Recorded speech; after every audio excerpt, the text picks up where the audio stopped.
घड़ी की दोनों सुइयां भाग रही थी। बिमला देवी ने सुबह 5 बजे उठने का अलार्म दिया था, पर ना जाने क्यों उसकी आंखें फिर लग गई। वह उठी तो घड़ी में पूरे 6 बज चुके थे, यानी पूरे 1 घंटा लेट। उसने जल्दी जल्दी दातुन किया और रसोई घर जाकर सबका नाश्ता और दिन का खाना बनाने में लग गई। समय बहुत हो चुका था। सब काम जल्दी से करके उसे अपनी बड़ी बेटी गोतिका के घर जाना था। गोतिका की डिलीवरी जो होने वाली थी। माँ उस काम के लिए नहीं पहुँचेगी तो कौन पहुँचेगा। चलो, खाना तो बन गया, सबको नाश्ता स्नान करके आने के बाद देती हूँ, ऐसा बिमला देवी ने सोचा। बाथरूम में वे नल खोलने गई तो जल्दी की वजह से उनका पाँव फिसल गया। अब उसका उठना मुश्किल हो गया और वे दर्द से कराहने लगी। उसने जोर से अपनी छोटी बेटी कामिनी को पुकारा। बिमला का पति और कामिनी दौड़कर चले आए। बड़ी मुश्किल से बाथरूम का दरवाज़ा खोला गया। बाद में वे उसे डॉक्टर के पास ले गए, जहां जाकर पता चला कि बिमला देवी के एक पैर में फ्रैक्चर हो गया है। बुढ़ी हड्डियां थी, गिरने से एक आधे का टूटना वाजिब था। माँ को अपनी चिंता कम और बड़ी लड़की की डिलीवरी की चिंता ज़्यादा थी।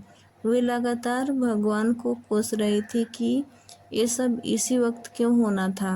बिमला देवी अपनी छोटी बेटी कामिनी के पीछे लग गई कि तुम अपनी बड़ी बहन गोतिका के पास उसकी डिलीवरी के लिए चली जाओ। ऐसा वक्त अब में अपनी छोटी सी भांजी तारा का भी ध्यान रखना। उम्र में कामिनी छोटी न थी, पूरे 20 वर्ष की हो चुकी थी। कामिनी माँ को ऐसे में छोड़कर जाने को तैयार न थी, लेकिन माँ ने यह समझाया कि उसके पास देखभाल के लिए कामिनी के पिता हैं। माँ की जिद और बहन की छोटी बच्ची तारा का ध्यान आते ही वह जाने के लिए राजी हो गई। कामिनी अपने बहन के यहाँ पहुँच गई। 2-3 दिन बहुत खुशी के बीत गया। साली और जीजू ने जमकर बातें की। वैसे भी वह इकलौती और छोटी साली थी, जिस वजह से उसकी अपने जीजू से बहुत बनती थी। आपस में हंसी मजाक भी खूब होता था। आदर्श बहुत अच्छा इंसान था। तारा भी मौसी के आने से बहुत खुश थी। 3 रोज बाद गोतिका को सवेरे 4 बजे अस्पताल जाना पड़ा। गोतिका के घर दूसरी गुड़िया ने जन्म लिया। परिवार में सब दूसरी बेटी हो जाने पर भी खुश थे। रात में आदर्श को घर आते आते देर हो गया। आदर्श मिठाई के साथ बहुत सा सामान लेकर आया। वे साथ में एक आइसक्रीम का छोटा फैमिली पैक भी ले आया। तब तक तारा सो चुकी थी। कामिनी ने बड़ी मुश्किल से तारा को थोड़ा जगाकर आइसक्रीम खिलाई। बाद में जीजू और साली दोनों बिस्तर में ही बैठे बैठे हंसी मजाक करते हुए आइसक्रीम खाने लगे। थोड़ी सी बची हुई आइसक्रीम के लिए दोनों के बीच मजाक मजाक में छीना झपटी होने लगी। एक समय ऐसा आया कि कामिनी बिस्तर में नीचे लेट चुकी थी और आदर्श उसके ऊपर था, बिल्कुल ऊपर। अल्हड़ उम्र की कामिनी में अब जीजू को दूर करने की न हिम्मत थी न इच्छा।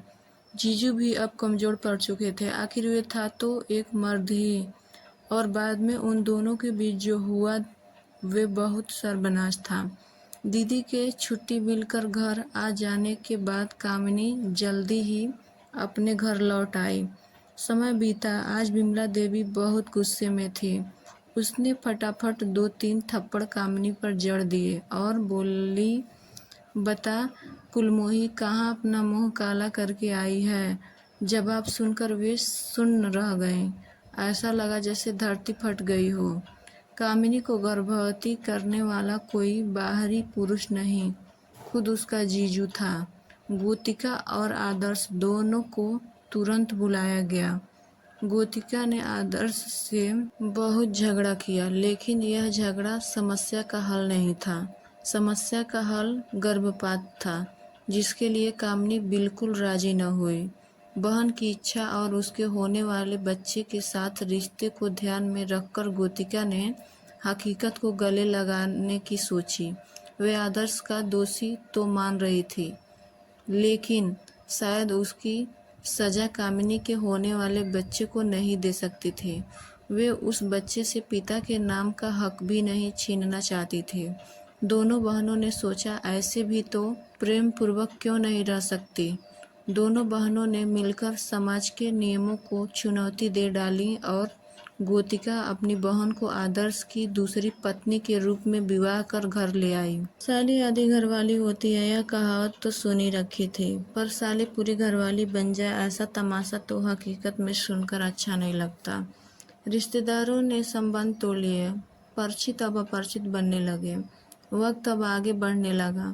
बहनों का जुनून कम न हुआ।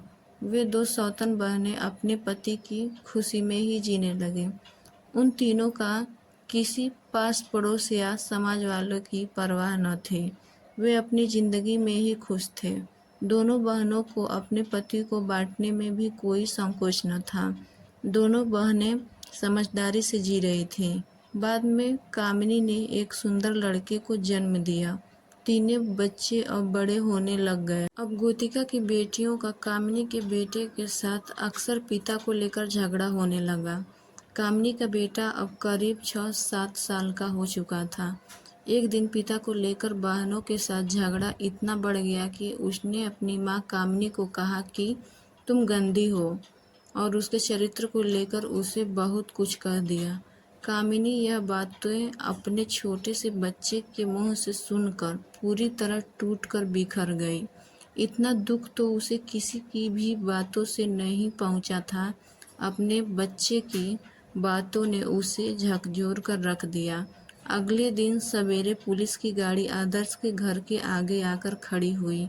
बेडरूम के पंखे से एक महिला लटकी पड़ी थी। यह कामिनी की लाश थी, जिसे उसके बच्चे ने कामिनी को अपने जीवन में की गई गलती का एहसास दिलाकर यह कदम उठाने पर मजबूर कर दिया था। अब गोतिका ने उसके नादान लड़के को अपना पुत्र मानकर गोद में उठा रखा था। जिस तरह भगवान ने सृष्टि की रचना कुछ सिद्धांतों पर की है, ऐसे ही हमारा समाज कुछ नियमों पर आधारित है। यदि हम उन नियमों का पालन नहीं करते तो एक न एक दिन उसका अंत दुखद होता है। हमारी ये कहानी आपको कैसी लगी? अच्छी लगी हो तो एक लाइक और शेयर सब्सक्राइब ज़रूर करें।